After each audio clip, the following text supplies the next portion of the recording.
Salut à tous et bienvenue dans cette petite vidéo. Je vous propose d'aborder deux points importants. Le premier, la plateforme Tipeee, et le second point est la différence entre un tissage mural et une tapisserie.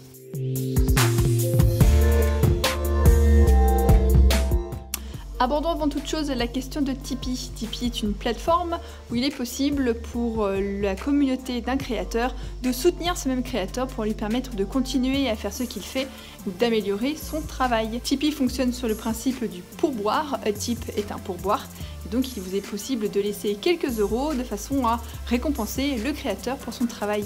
Vous pouvez vous douter que faire des vidéos demande un peu de matériel, du temps et des compétences.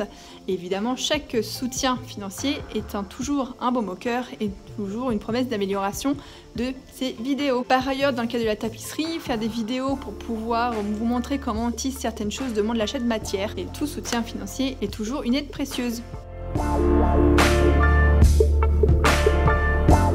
Le deuxième point de cette vidéo est la différence entre une tapisserie et un tissage mural.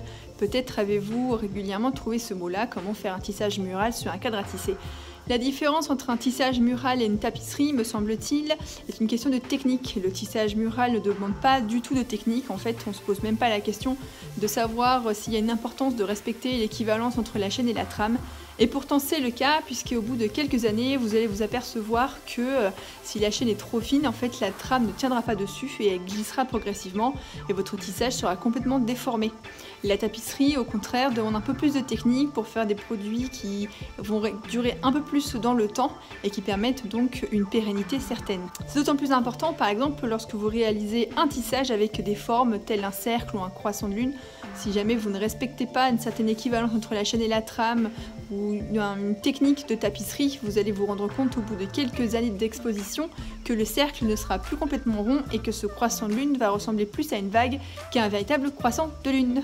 Par exemple, sur le tissage que l'on peut voir ici, le tissage rose, je n'ai pas respecté l'équivalence entre la chaîne et la trame, et donc d'ici quelques années d'exposition, sans aucun doute, il va y avoir un trou manquant en haut de la tapisserie, puisque la laine se sera tassée, et donc il restera une partie de chaîne en haut qui ne servira strictement à rien, puisque la trame sera glissée le long de la chaîne. Contrairement à cette tapisserie, où là par exemple de la technique a été utilisée, et cette tapisserie peut être exposée pendant des dizaines d'années sans craindre le moindre mouvement de tissu.